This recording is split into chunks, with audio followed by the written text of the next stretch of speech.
Thank you, sir. This is the opportunity to express my view among the intellectuals and all of you. Namaste. And my topic is classroom management and teaching strategies. This is the most important aspect of the teaching learning process. Let me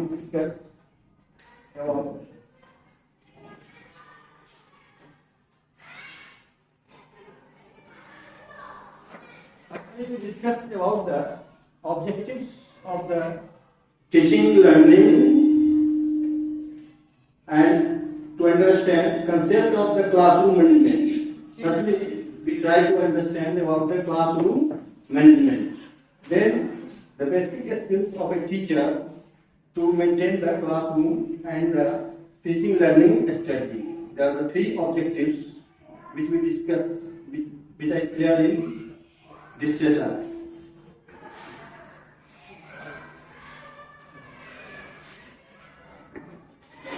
Firstly, the classroom management.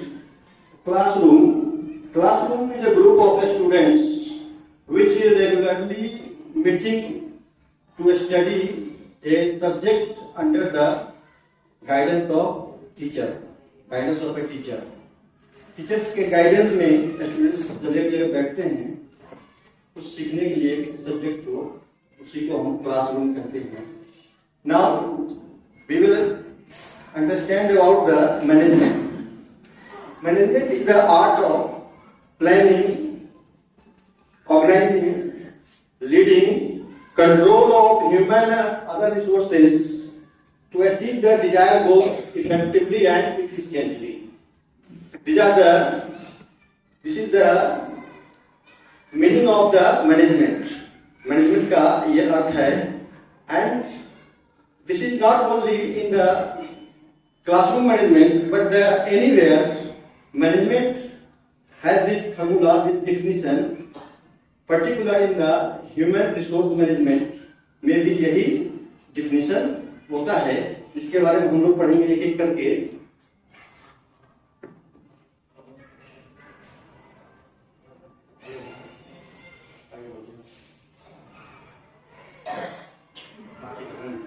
Art of planning. Firstly जब हम किसी भी काम को करते हैं तो अगर हम प्लान पहले कर लेते हैं, उसके बाद हम उस कार्य को संपन्न करते हैं, तो वो ज्यादा सटीक होता है, ज्यादा इफेक्टिव होता है. तो यहाँ पर टीचिंग लर्निंग प्रोसेस में ये जो प्लानिंग है हम लेसन प्लान के रूप में करते हैं.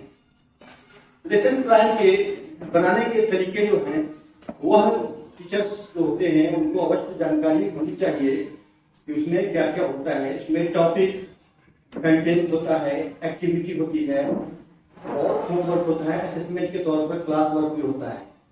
तो ये सब ध्यान में रखते हुए हम जो है वो पहले प्लानिंग करते हैं, वो लेसन प्लान के रूप में, ताकि टीचिंग जो है वो इफेक्टिव हो सके.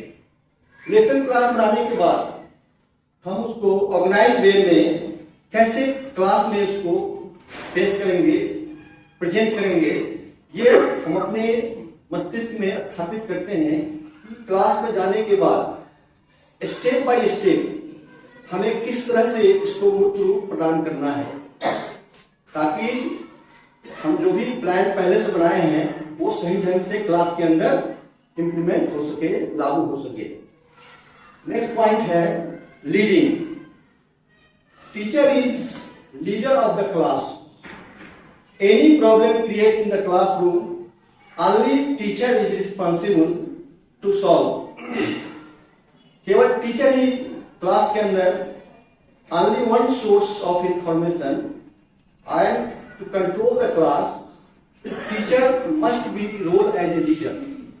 कोई भी समस्या क्लास के अंदर आती है तो उसको सॉल्व करना टीचर की रिस्पॉन्सिबिलिटी होती है. मैनेजमेंट भी यही चाहता है, स्कूल के प्रिंसिपल हो या जो भी मैनेजमेंट में है, वो उनका यही व्यू होता है कि क्लास के अंदर कुछ भी होता है तो वहां पर हमारे टीचर्स जो हैं वो लीडर के रूप में हैं, उनको उसको जो है ठीक करने की आवश्यकता है, जो भी प्रॉब्लम है। एज ए लीडर का काम क्या होता है? किसी भी तरह की समस्याओं को समाधान करना। उसके बाद है control human and other resources to achieve the desired goals efficiently and effectively. जो भी रिसोर्स अवेलेबल है क्लास के अंदर, ह्यूमन रिसोर्स क्योंकि हमारे स्टूडेंट्स होते हैं, और जो भी रिसोर्स है उसको अपने कंट्रोल में रखकर और उसको क्लास के अंदर कंट्रोल के द्वारा जो भी समस्या है, जो भी है, उसको प्रॉब्लम को सॉल्व करना उस रिसोर्स के द्वारा, ताकि इफेक्टिव और साथ साथ इफिशिएंट टीचिंग किया जा सके। तो यहां पर दो वर्ड है, efficiency and the effectively. Efficiency, which means any work which can done in the provided time properly. But effectively, which means the outcomes we obtain from the work which is called effectively. जिसका कुछ result निकलता है, परिणाम निकलता है अच्छा, उसको हम क्या बोलते हैं? इफेक्टिवली बोलते हैं। So these are the basic management of the teaching learning process, art of planning, organizing, leading, controlling of human and other resources, achieve our desired goal effectively and efficiently. Now next. तो जितने भी हैं class के अंदर हम लोगों ने देखा, उसको कंट्रोल करने के लिए हमें टीचर को क्या होना चाहिए? स्किलफुल होना चाहिए। तो teacher has provided 4 skills. Teacher must be efficient in the knowledge about the 4 skills: technical skills, conceptual skills, human skills, and communicational skills. These are the skills of the teachers to become efficient. Now we will discuss one by one. Technical skill. Firstly technical skill में आप देखेंगे lesson plan, curriculum, SLOs, this must be knowledge to the teachers. इसका ज्ञान teacher को अवश्य ही होना चाहिए। इसमें लेसन प्लान जो है उसको हम बनाते हैं, उसको सही तरीके से बनाएं, यह ध्यान रखने की आवश्यकता है। लेसन प्लान की सफलता जो है 4 P's पर डिपेंड करता है। P तो P1 जो है इसका मतलब है प्रिपरेशन, P2 का मतलब है प्रेजेंटेशन, P3 का मतलब है कि प्रैक्टिस, क्लास में हम प्रैक्टिस कराते हैं, और lastly the P4 production. Means हमने जो लेसन प्लान बनाया वह बनाने के बाद क्लास में रिप्रेजेंट करना, एक्टिविटी कराना और उससे कुछ आउटकम का आना। These are the 4 P's is the main key of the success of the lesson plan and the teaching learning process. Curriculum जानते ही हैं इसको। उसके बाद है methods, teaching techniques and strategies. There are the different methods for the different subject. We must know which methods are suitable for the particular subject. किसी भी subject को पढ़ाने से पहले हमें यह जानना चाहिए कि कौन सा मेथड किस सब्जेक्ट के लिए अप्रोप्रिएट है और किस टॉपिक के लिए अप्रोप्रिएट है।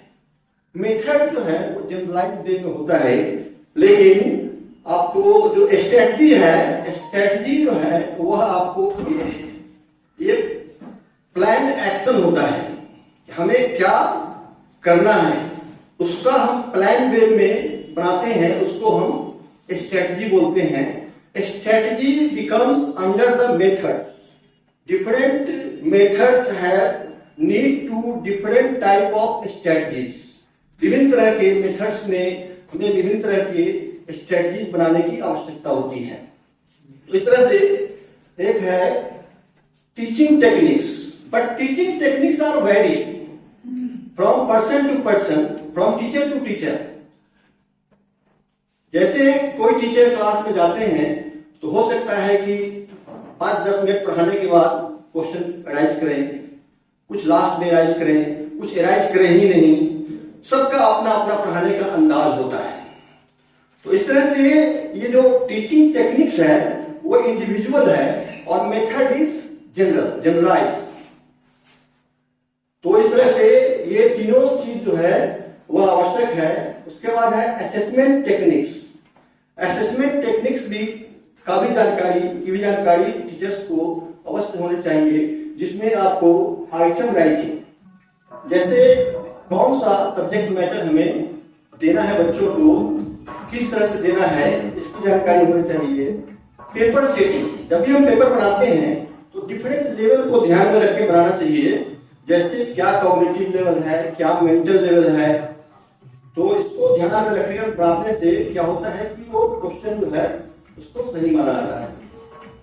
रूब्रिक्स में ये जो क्वेश्चन हम सेट करते हैं उसमें उसके सेट करने का हेडिंग क्या होना चाहिए, ये मेन आता है। उसी तरह से आइटम वाइज एनालिसिस, फिर हम आइटम वाइज एनालिसिस करके देखते हैं हमने जो क्वेश्चन बनाया वो सही है कि नहीं। उससे एनालिसिस, उससे जो है हमारा सही एम जो है, हमारा जो ऑब्जेक्टिव है वो फुलफिल हो पाएगा कि नहीं। These are the technical skills. Now the next skills, conceptual skills. Conceptual skill is also very important because हम जब क्लास में जाते हैं तो क्लास में जाने से पहले जो भी सब्जेक्ट मैटर है उसका कंसेप्ट यानी कि उसकी एक तस्वीर, उसका एक खाका हमारे दिमाग में क्लियर होना चाहिए कि हम क्या पढ़ाने जा रहे हैं और बच्चे को से हमें क्या आउटकम प्राप्त करना है। क्योंकि अगर कंसेप्ट क्लियर नहीं होगा तो क्लास में जाने के बाद बच्चे का कंसेप्ट हम क्लियर नहीं कर सकते हैं। इसका कुछ तरीका बताया गया है अपने आप से कुछ क्वेश्चन करने का और अपने आप में आंसर देने के लिए। अगर हम अपने द्वारा अपने से पूछे गए क्वेश्चन को सेटिस्फाइड आंसर दे पाते हैं तो इसका मतलब है कि हमारा कंसेप्ट जो है वो क्लियर है, अन्यथा हमारा कंसेप्ट क्लियर नहीं है। हमें फिर से उस टॉपिक को जहां से हमने क्वेश्चन लिया उसको फिर से क्लियर करने की आवश्यकता है और उसके बाद ही क्लास में एंटर करने की आवश्यकता है। इसमें भी 5 P's हैं। Prior, preparation, prevent, poor performance. पूर्व से तैयारी करके अगर हम जाते हैं क्लास में तो पुअर परफॉर्मेंस से वो हमें बचाता है, हमारा परफॉर्मेंस जो है वो सही रहता है, अन्यथा परफॉर्मेंस हमारा सही नहीं होता है। इस तरह से these are the conceptual skills. Next. Now the human skills. Human skills is also very important factor for the teachers, aspect for the teachers. Firstly, make the classroom inclusive, because in the classroom there are different mental level students, different backgrounds, and different cognitive level, different mental level, different social level के student होते हैं। तो हमें classroom में जो भी हम explain करते हैं उसको इस तरह से होना चाहिए कि सभी लेवल के लोगों को हम एक साथ इंक्लूड करके उसको अपना जो है स्टडी प्रोवाइड कर सकते हैं, उसको पढ़ा सकते हैं। नहीं तो अगर हम पढ़ाते हैं या ध्यान देकर केवल हाई मेंटल लेवल पर तो कुछ स्टूडेंट जो हैं उनको समझ में आएगा, बाकी स्टूडेंट जो है वो नहीं समझ पाएंगे। इसलिए हमें सभी लेवल का ध्यान रखते हुए सभी को शामिल करना होगा अपने साथ पढ़ाने में, सभी लेवल को शामिल करते हुए पढ़ाने की आवश्यकता है। हम जब एग्जाम्पल देते हैं समझाने के लिए तो हमें डिफरेंट एग्जाम्पल देना चाहिए ताकि हर लेवल के स्टूडेंट्स जो हैं उसका कंसेप्ट क्लियर हो सके, वो समझ सके।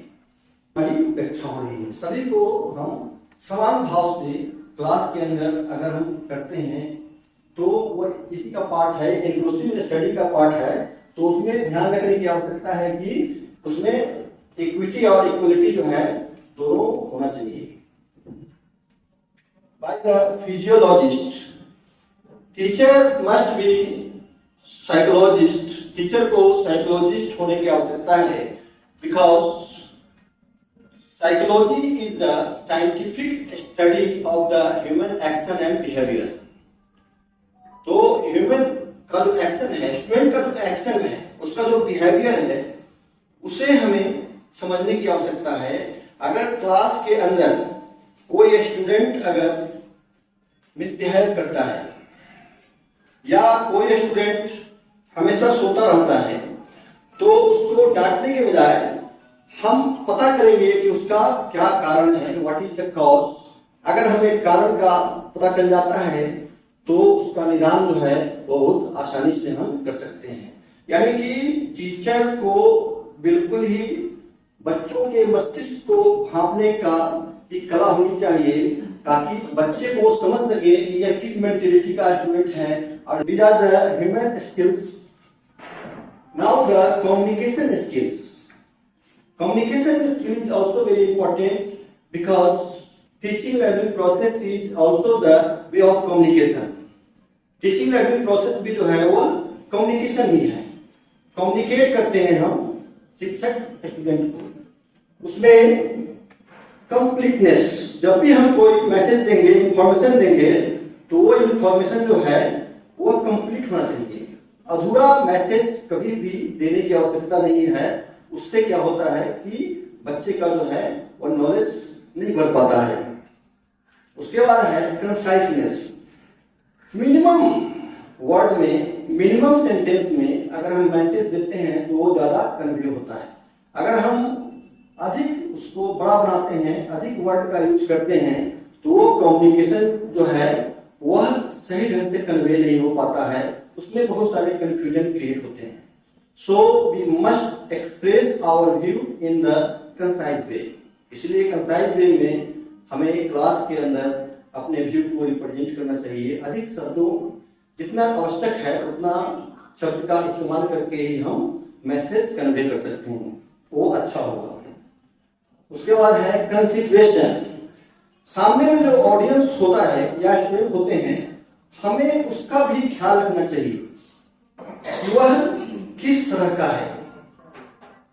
अगर मान लिया कि हमारे सामने जो स्टूडेंट बैठे हुए हैं, उनका मेंटल लेवल हम जो बता रहे हैं वो मेंटल लेवल से ज्यादा जा रहा है, तो हमें उसको स्टैंडर्ड को थोड़ा कम करके उसको बताने की आवश्यकता है। इसलिए जब भी हम मैसेज कन्वे करते हैं तो must keep it in mind about our audience और द ग्रुप ऑफ स्टूडेंट्स जो भी होते हैं, उनको ध्यान में रखकर हम मैसेज भेजते हैं तो वो ज्यादा कन्वे होता है, ज्यादा सुटेबल होता है। Now the clarity.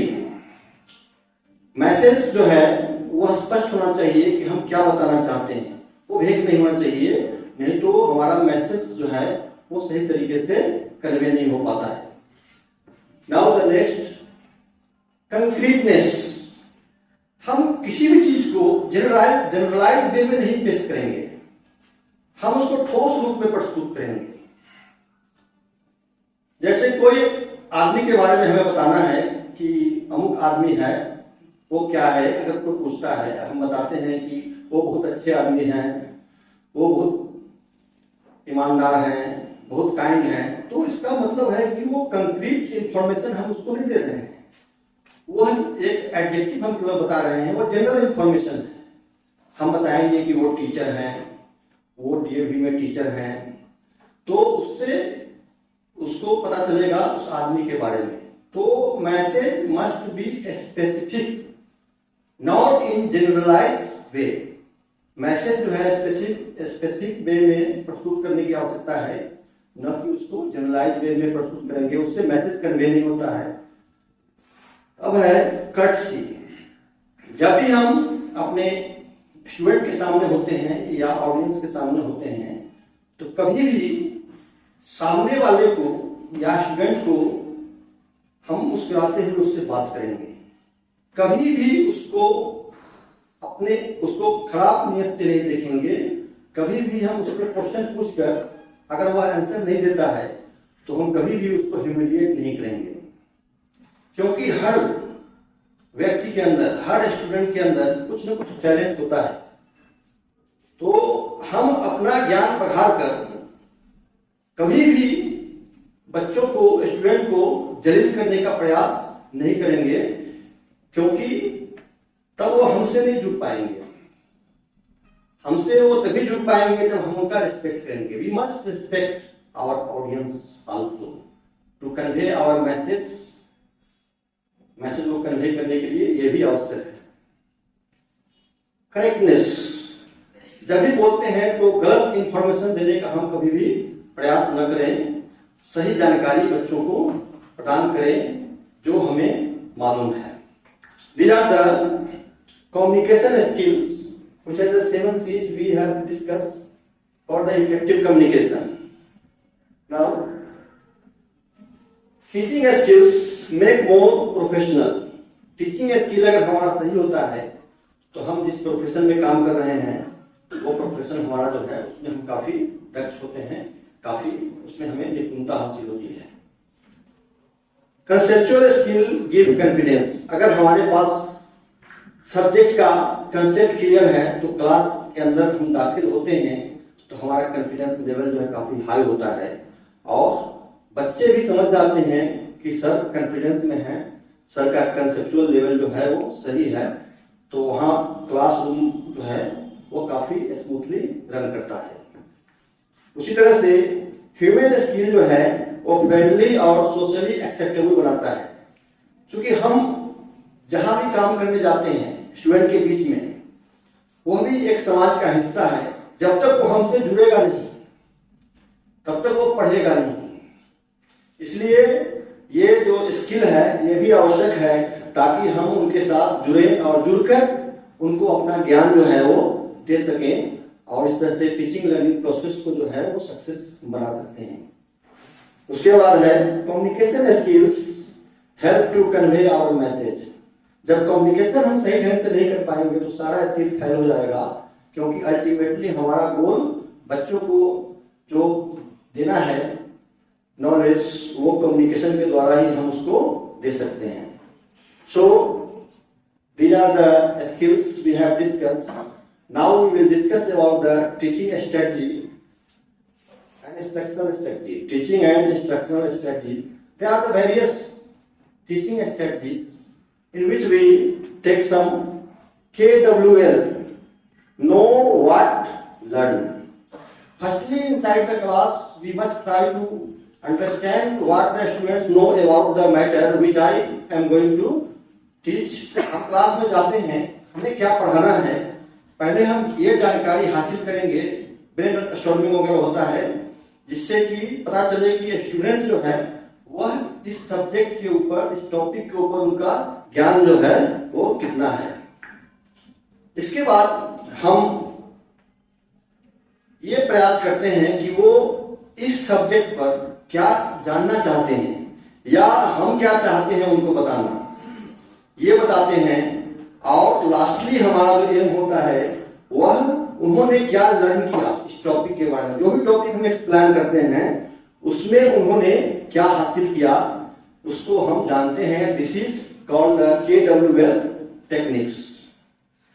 ऐसा नहीं कि ये टेक्निक इतना ही टेक्निक है, बहुत टेक्निक है। इसमें से कुछ टेक्निक हमने निकाल कर लाया है जिसको आपके सामने प्रस्तुत किया है। एक्टिव लेक्चरिंग, जैसे हम लोग लेक्चर देते हैं अक्सर, तो एक्टिव लेक्चरिंग कैसे होगा उसमें यह है कि अगर हम कुछ देर पढ़ाए तो बीच में फिर क्वेश्चन इराइज करेंगे, फिर बच्चों को पढ़ाएंगे, क्वेश्चन इराइज करेंगे। हो सकता है कि कुछ लोग बीच में क्वेश्चन इराइज करें और कुछ लोग लास्ट में क्वेश्चन इराइज करें। तो बच्चे एक्टिव रहते हैं क्योंकि क्वेश्चन से उनका सामना होने वाला होता है। तो इसका रेशियो होता है 7:3। 7 मिनट्स अगर हम पढ़ाते हैं तो 3 मिनट्स हम उसमें उससे क्वेश्चन करें। कोई जरूरी नहीं कि वो 10 मिनट करें, लास्ट में भी करते हैं। रेशियो नहीं होना चाहिए 7:3। इससे क्या होगा कि हमारा लेक्चर जो है वह सफल रहेगा, उसमें स्टूडेंट्स इंटरेस्ट लेंगे। उसके बाद है minute paper. Minute paper California के एक शिक्षाविद ने इजाद किया था, जिसका मतलब होता है कि बीच बीच में हम क्वेश्चन एक दे दिए और उसको बताया कि आप 1 मिनट में इसको सॉल्व करके दिखाओ। उससे क्या होगा कि वो नकल नहीं करेंगे, क्योंकि उनको 1 मिनट के अंदर में उसको बना कर देना है। अब है पीयर रिव्यू।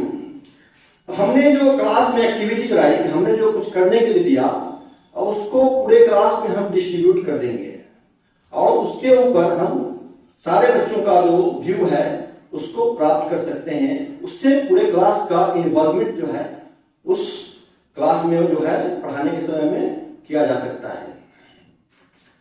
उसके बाद है थिंक पेयर शेयर। अब हम पेयर बना देंगे, दो को बैठा देंगे एक साथ और किसी टॉपिक पर सोचकर अपना व्यू देने के लिए कहेंगे और दोनों के व्यू को आपस में एक्सचेंज करके और फिर एक हम नया व्यू उसमें से तीसरा व्यू जो है वो क्रिएट कर सकते हैं। इस तरह से ये पेयर बनाकर हम उनके विचारों को, उनके ज्ञान को हम शेयर करके एक नया ज्ञान जो है वो प्राप्त कर सकते हैं, दे सकते हैं बच्चों को। उसके बाद है group work. Group work is also very important. Students take very interest in the group work, but we must careful when we form the group. We must divide the work to all the members of the group. Group बना देते हैं और उसको छोड़ देने से नहीं होगा, सभी को कुछ ना कुछ काम उसमें असाइन करने की आवश्यकता है ताकि सभी का उसमें इन्वॉल्वमेंट हो सके और इस तरह से क्लास को जो है वो एक्टिव बनाया जा सकता है।